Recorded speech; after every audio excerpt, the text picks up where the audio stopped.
Yeah, yeah, yeah, yeah. Because I'm happy. I'm a Muslim, that's what makes me happy, and that's the truth. Can we have the next question from the brother from mic 1? Good evening, Dr. Zakir Naik. Welcome to Malaysia. Tun Dr. Mahathir, thank you for inspiring us as usual. I have a very fundamental question. My name is Dr. Chong. Is it wrong for a man who knows nothing about Islam to convert simply because he wants to marry a Muslim woman?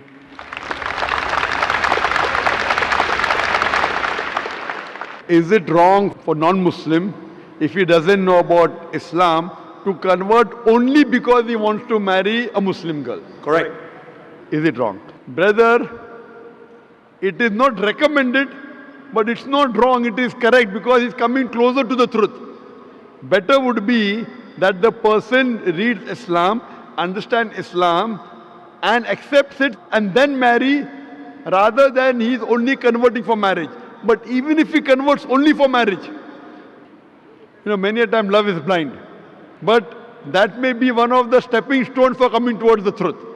So if he only converts because of marriage, as long as he practices Islam after that, no problem.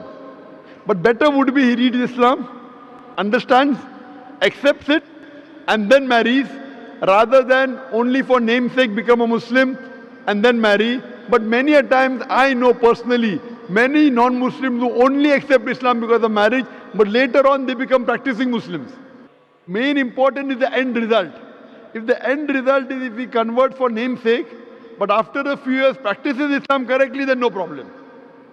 But better would be he understands the religion, accepts it, and then marries. But even if he accepts it without understanding, as long as he practices correctly, there is no problem. Hope that answers the question.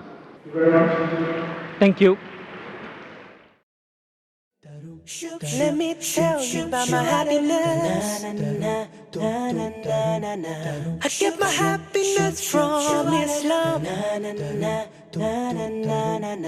It makes me kind and a better human.